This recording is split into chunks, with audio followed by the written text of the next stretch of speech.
Brain Trust, how are you? It's been too long.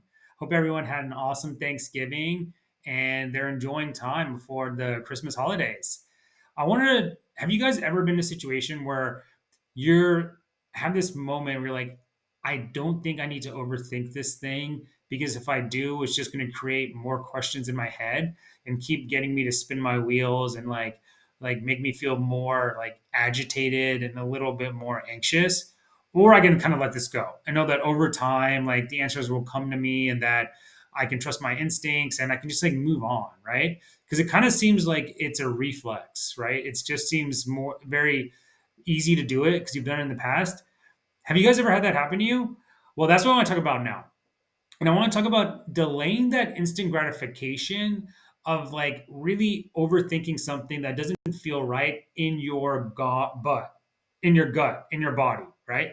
And this ties back to the previous video about body intuition, right? You can find these signals through like a slightly elevated heart rate, tightness in your gut, maybe an ache in your neck.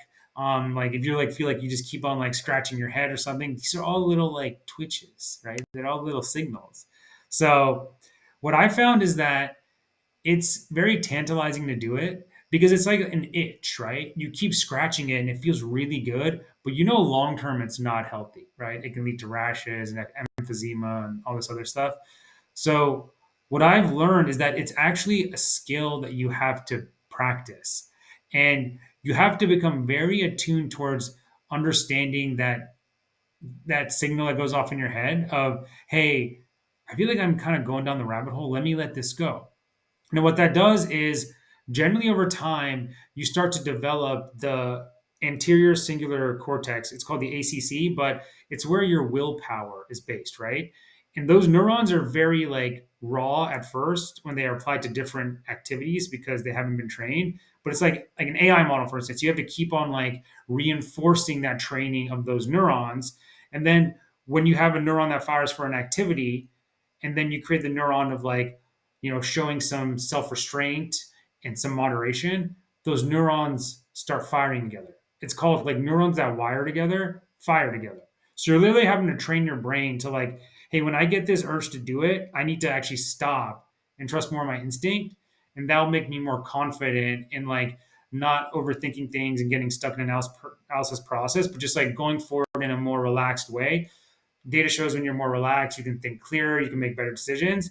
And that also means if you can make better decisions and think clearer, you're more able to learn if for some reason it didn't go like 100% right, right? But that only comes if you're in more of a relaxed, confident state, which you usually get if you don't overthink things. I want to hear your guys' thoughts. Have you ever felt that by overthinking something, it's caused you to feel apprehensive and anxious? If so, drop those scenarios below and let's talk about it. And also, if you like this video, please share it with your friends. All right, can't wait to see you